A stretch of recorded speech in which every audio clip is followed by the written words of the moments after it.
Good morning, good afternoon, good evening. I'm not sure when you're seeing this video, but I hope it is or going to be or has been a great day for you. We've currently, 69 degrees, I think, is where we're going to be at midday today, 80 for a high. So the humidity's dropped. It's getting to be right here in the Carolinas. But we're in the shop today. Got the Ford jacked up. Didn't video any of that. I hope by now you've probably seen somebody jack up a vehicle and put it on jack stands.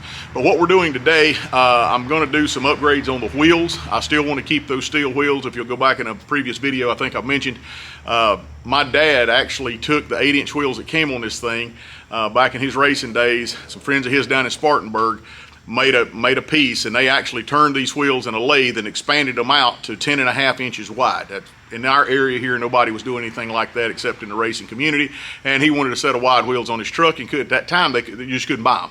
Wide wheels like that were agricultural use or heavy truck use, but not for an F100. So anyway, I want to keep those wheels on there because they're kind of special to me, sentimental value, but I want to upgrade them a little bit. And again, I'm not sponsored by these folks, but we got a box full of goodness from Speedway. All right, if you don't know who Speedway Motors is, look those guys up. They have got, they're more in a little bit of a niche market than, let's say, a Summit or a Jegs. Both those companies are fine companies, they're high performance, and that's where they're geared. There is high performance parts at Speedway. They do a lot of really specialty items, though. On the 49, I've been doing some research and ordering some parts for that, and we're going to be pulling it down here with the Oldsmobile before too much longer. And I was really surprised in that 49 to 53 genre for Chevrolet how much Speedway actually had in remanufactured parts and just those little oddball pieces that you need to complete the project. So I would encourage you, if you've got a hot rod, you got a project you're working on, check out Speedway Motors. Those guys, like I said, it was a surprise to me. But what we're going to do today, I had thought about sandblasting these wheels. I've got a cabinet blaster over there hooked up and ready to go, but that would entail taking the wheels off, getting them put back on, rebalancing, a lot of back and forth. So what we're going to do today, I'm actually just going to use paint stripper. And we're going to strip these things off, clean them up, get them primed, get them painted, get them ready to go back on the truck. So again, I'm glad you're here. But before I do anything else, I have got to thank you folks beyond measure here. We finally hit 1,000 subscribers earlier this week. A lot of you guys have been here since the beginning. Thank you so much for sticking with me. We've hit that 1,000 and we're still growing. And couldn't have done it without you. I do enjoy these videos. Hit like and subscribe, share with your friends, tell folks about the channel. We've got several projects lined up. I've got something real interesting coming up in October with some friends of ours here in the shop. We're going to be working on some things that you guys will find very interesting. But we are just growing. And again, I'm doing content as I have time to do it, and I hope you enjoy it. So stick around. Let's get these wheels done. Maybe a couple more little things along the way for this video, but nonetheless, glad you're here.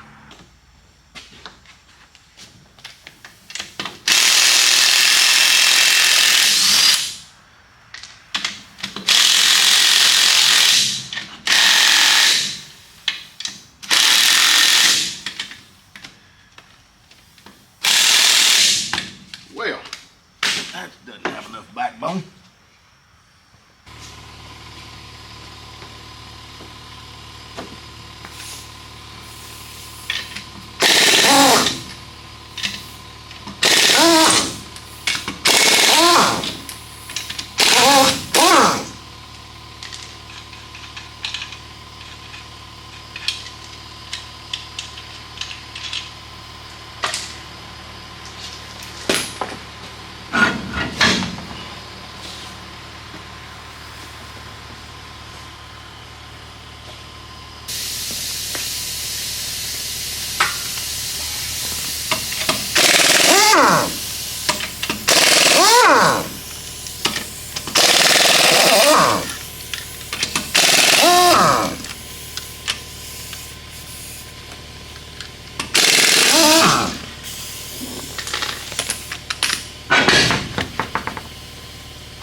All right, what we're going to do in the way of paint stripper, got to have gloves on. This stuff right here, in my experience, it'll burn you pretty good. But we're going to put the, what I'm using is Aircraft Ultra Paint Remover. And it's just really simple. You put it on there and it basically boils the paint off. But let me give you one tip of advice that I have figured out. Take that back. Hadn't figured out much of anything, but let me tell you what happens with this stuff. When you're putting it on, especially on a flat surface, brush it on in the same direction, okay? Don't brush and then go back and go a different angle or whatever. For whatever reason, this stuff does not like to do that. Once it starts its reaction, it wants to get onto the metal as quick as possible, apparently. So when you go back and you go at different angles, it really messes up what's going on, and especially if you're doing a panel of a car, it causes all kind of problems when you go back and you start getting ready to put sealer and primer and whatnot, because it wants to bleed through. So probably somebody out there knows why this happens. I don't know, never researched it. I just made a big mistake one time and I learned from it, never to do that again, after talking with an old body guy that used to do a lot of lead work and pinstriping and stuff. So we're going to pour some of this stuff out, step out here, paint it on the rims. And one thing too that I have found out that works real good when you're doing something like this, if you can, once you get a good coat on it and it starts to bubble up and it starts to do its reaction, throw a cover on it. On a wheel like this, it's not going to be hard to do. I'm just going to throw a bunch of rags on top of it, let it sit there and bake in, if you will. That seems to help the reaction, and then instead of trying to scrape all of this stuff off, we're going to take a pressure washer and blow it off. So anyway, let's step outside and see if we can't make a really big mess.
Man, this stuff has got an odor.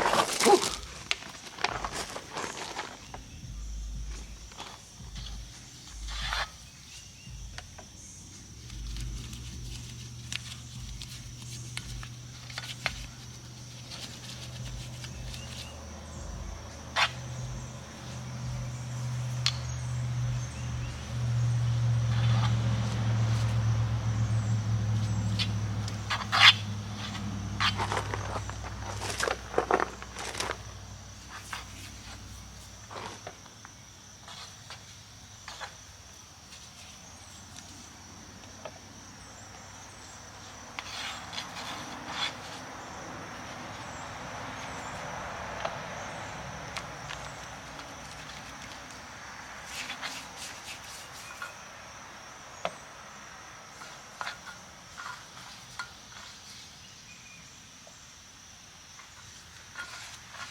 All right, you can see where the paint stripper's begun to take it off. We've got about probably 4 layers of paint, maybe a little more, over the years on these wheels. So I'm going to go ahead and put another coat of stripper on it, and then we'll pressure wash them again.